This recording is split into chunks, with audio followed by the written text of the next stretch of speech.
अलिबाग रोहा रस्त्याचं काम युद्धपातळीवर सुरू आहे. सहाणगोठी ते सहाण बायपास आणि RCF कॉलनी कुरुळ गेट ते कुरुळ वळण दरम्यान हे काम सुरू आहे. कामाचा फटका आज वाहतूक व्यवस्थेला बसला. त्यामुळे प्रवाशांची 4 किलोमीटर अंतर कापण्यासाठी प्रवाशांना 1.5 तास रखडपट्टी झाली. विशेष म्हणजे परीक्षा केंद्रावर वेळेत पोहोचण्याची 10वी-12वीच्या विद्यार्थ्यांची तारांबळ उडाली.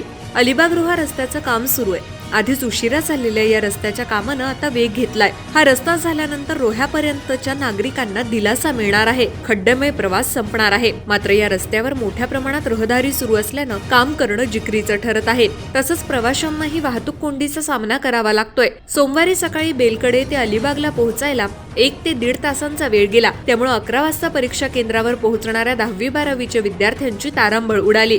काहींनी चालताच अलिबाग रस्ता पकडला. कंत्राटदारानं वाहतूक नियोजन करण्यासाठी पोलिसांच्या वाहतूक शाखेकडे संपर्क करणं अपेक्षित होतं, परंतु तसं न केल्यानं या वाहतूक कोंडीचा फटका विद्यार्थ्यांना बसला. तसंच काम संथ गतीनं सुरू आहे आणि रस्त्यावर नुसती खडी, डांबर, माती आणि ग्रीट यामुळे रस्त्यावर धुळीचे लोट तयार झालेत. यामुळे नागरिकांना आजारांनाही सामोरं जावं लागत आहे, असं प्रवाशांचं मत आहे. ट्रॅफिकमुळे इयत्ता 12वीच्या विद्यार्थ्यांना पायपीट करत परीक्षा केंद्र गाठण्याचा त्यांनी प्रयत्न केला.